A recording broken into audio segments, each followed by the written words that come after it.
আজকে চাইনিজ সবজিটা আমি চিকেন পাউডার দিয়ে করেছি। মাত্র ২টা সবজি দিয়ে কিন্তু আজকের চাইনিজ ভেজিটেবলটা করলাম। আশা করি আপনাদের ভালো লাগবে। আর ভালো লাগলে প্লিজ একটা লাইক কমেন্ট করবেন।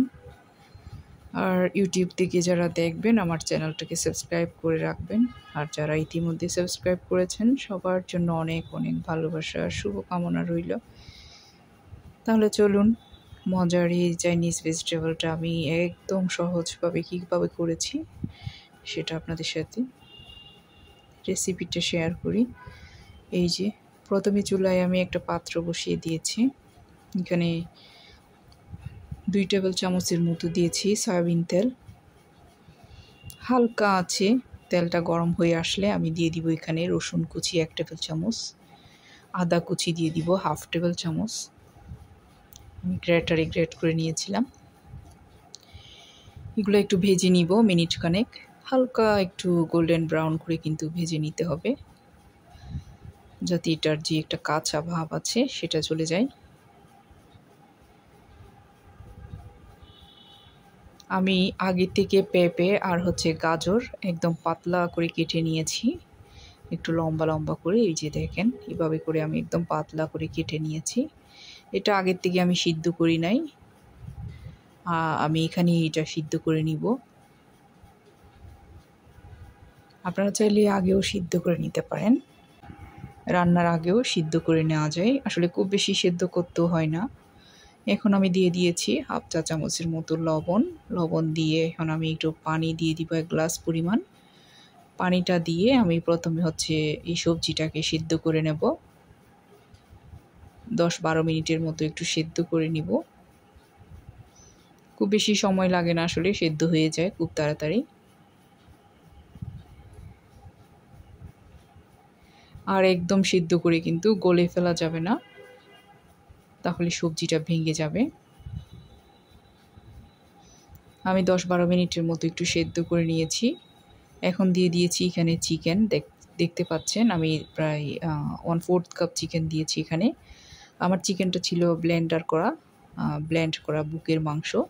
কোনো সমস্যা নাই, আপনারা পাতলা করে কেটেও দিতে পারেন, ব্লেন্ড করা থাকলে সেখান থেকেও দিয়ে দিতে পারেন। দিয়ে দিয়েছি।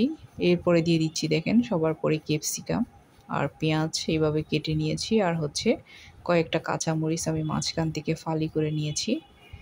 1/2 চা চামচ দিয়েছি এখানে আমি গোলমরিচের গুঁড়া। সয়া সস দিয়ে দিয়েছি 1 চা চামচের বেশি হবে। আর এখানে চিনি দিয়ে দিব আমি 1/2 চা চামচ। এরপরে দিয়ে দিব আমি অল্প একটু টেস্টিং সল্ট। আমি আসলে টেস্টিং সল্ট ব্যবহার করি না কখনো রান্নাতে, একদমই রান্নাতে আমি টেস্টিং সল্ট ব্যবহার করি না। তাছাড়া আমি বাসায় খাবো, আমার বাচ্চাদেরকে খাওয়াবো। এত আনহেলদি খাবার কিন্তু আমি খাওয়াই না আমার বাচ্চাদেরকে।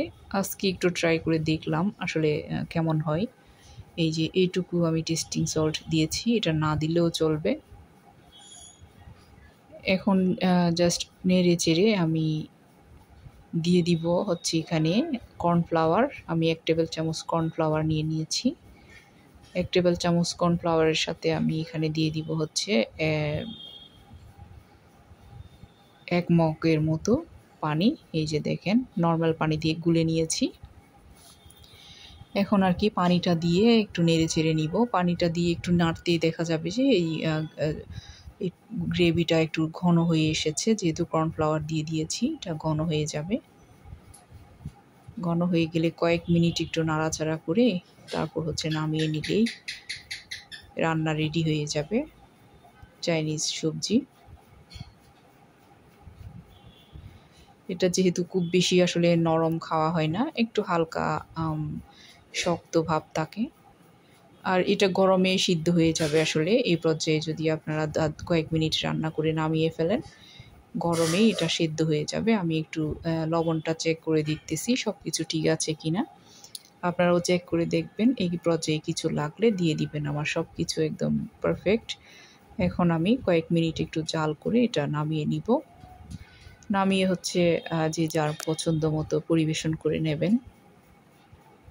এই যে আমার রান্না কিন্তু ডান। আবার সবার পরে আমি কিন্তু একটু চিকেন পাউডার দিয়েছি। চিকেন পাউডার হাফ চা চামচের মতো দিয়ে দিয়েছি। যেহেতু আমার বাসায় ছিল, আপনাদের থাকলে দিতে পারেন। যেহেতু চিকেন দিয়েছি, চিকেন পাউডার না দিলেও চলে। আমার ছিল, তাই বলে আমি চিকেন পাউডারও দিয়েছি।